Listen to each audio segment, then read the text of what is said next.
Manikganj ঘিওরের BNP নেতা আজিম ভূঁইয়ার ভাই নাসিম ভূঁইয়ার তাণ্ডবে সারা দেশে বইছে নিন্দার হাওয়া। স্থানীয় এক কম্পিউটার ব্যবসায়ীর উপর হামলা ও মারধরের ঘটনায় জেলাসহ দেশ জুড়ে শুরু হয়েছে তুমুল সমালোচনা। এ নিয়ে বিএনপির ভাবমূর্তিও প্রশ্নবিদ্ধ।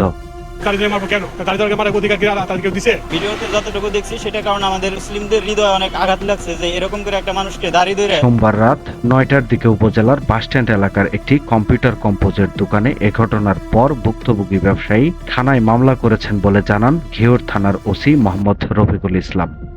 মামলা রেকর্ড করা হয়েছে, মামলা রুজু করা হয়েছে, এ ব্যাপারে প্রয়োজনীয় যথাযথ আইনগত ব্যবস্থা। ভুক্তভোগী আলী আজম মানিক বাজারে কম্পিউটার কম্পোজের পাশাপাশি ফটোকপি, অনলাইনে আবেদন এবং ছবি তোলার কাজ করেন।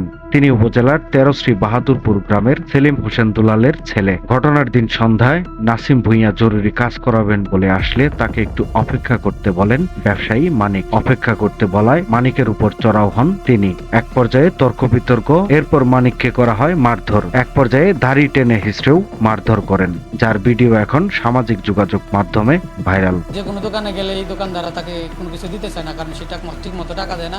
এলাকার প্রভাব দেখিয়ে তার বাড়ি এইখানে। সময়ের কলম, নিউজ ডেস্ক।